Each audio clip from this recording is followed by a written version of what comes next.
So OpenAI, Heard of her. she did a thing. Ew. Ew. Yesterday announced O1, a new model Okay. that can think. Cool. So 4.0 was the last one or something? 4.0. 4.0. So why didn't they name it 5? Do you know? I don't. Well, the only thing that I saw new. around It's like a totally new thing. yeah, exactly. The only thing that Okay. I saw around the naming convention was exactly that. We have gone back to the drawing board. She's me. Square one. Square one. Okay. I do feel, yeah, you're reminding me of 4.0, and we covered that on this podcast a couple months ago, and that at the time felt like a big deal, but now they're nobody like, no, talked about it. this is the big deal. Yeah, they actually showed how stupid 4.0 was pretty publicly and shamingly. So, O1, part of its value proposition is that it can solve complex problems that previous versions of the LLM has not been able to solve. It is rolling out to ChatGPT subscribers. Okay. I'm a subscriber. Unfortunately, I have no complex problems to. I know. I was like, so proofreading the newsletter is going to be fine. Exactly. Yeah. The sort of use cases that they're talking about when they're talking about 4.0.1 are like gene sequencing. Oh, wow. Okay. I watched more of a low key marketing. Like the language stuff. Yeah, the language stuff, math problems, puzzles, like that sort of thing. Yeah, I think what they're hoping it is used for is like in deep research, where one of the examples I saw talked about was around it put a bunch of medical history and records into it and was like, what's cool, diagnose a problem, and coding, it seems to be very okay. good at. Cool. Anyway, so this new model can think. That's their word. They're using the word think. Okay. I saw it abundantly in their marketing material for this release. Another word I'm hearing is reasoning. And basically what it does, it's like, from what I can tell, it like takes a beat. Whereas previously, you're putting in a prompt to ChatGPT and it's spitting it out immediately, and it does it with abandon. It's like, here's what I know. Here's my best guess. Here's my best guess. But this one, it's like, okay, here's what I think. I'm going to take a beat. I'm going to think about how I answered this question. Think before you speak. Exactly. 1.0 or 1 or whatever. That's its motto.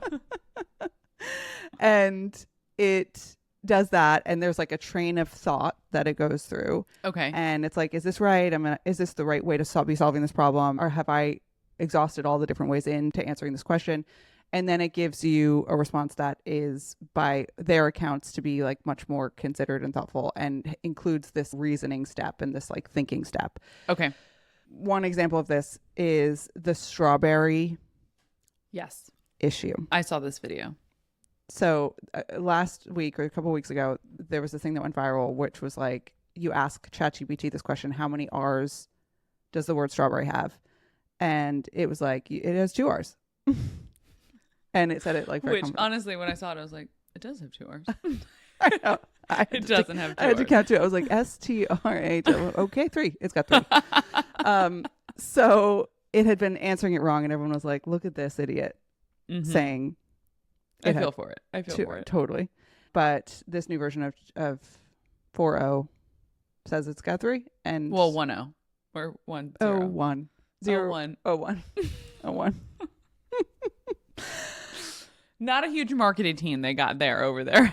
No, and that, to your point, I do think that they're doing some shifting in how they're storytelling around their product launches now. The marketing material for O1, one of the videos was, 20 engineers sitting down having like a group discussion about the research breakthrough that they had to get to this point and how they were all excited about it.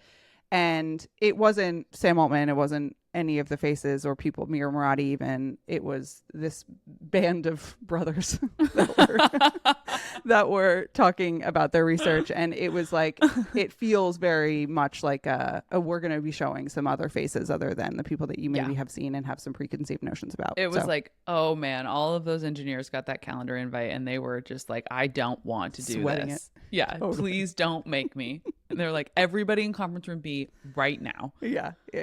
But I liked it. I thought it was really, I was impressed with the marketing of it. I was like, okay, this is a whole bunch of nerds. I trust these men with my life, with my future. I actually, so there's that one video where it's a whole bunch of engineers talking about the breakthrough. And then there's another video where it's the main engineer who they seem to be really elevating. Like the beginning of the video, I think they're like creator of it or whatever. And I didn't realize the strawberry thing had gone viral. That was my first exposure to the strawberry mishap. And the very smart of the market teams just head on talk about it. Control the narrative. Change the narrative. And then he talks about why that issue was coming up with 4.0, and then it's basically like how the LLM like reads language and how it's separated into sections, and this new one, because its ability to think, doesn't have to do that. It like can process things more holistically, I guess. And they did a great job explaining something that was very complex. What I was struck by was what a burden it would be to be that smart. Like that man is so smart. And what a fucking joke to have to be in this world and be that smart. Like I was just like, poor guy. Truly. Oh man, yeah, that's his cross to bear. And then not only to have to be that smart and to walk around amongst all of us idiots, but then to get the calendar invite to say, okay, we're using you for filming this thing. Totally. We need it to get down to tight 2 minutes, and you need to make it as dumb as possible. And I know from working in media that the person sitting across from that man is someone like me, who's like, say it one more time. Try not to say it that way. Say it a different way. Exactly. But he did a great job. I just need to commend him. Creator of 0.1 is I can't remember his name, unfortunately. We'll get there. But anyway, really interesting. Essentially, now ChatGPT can think. So there it is. There it is.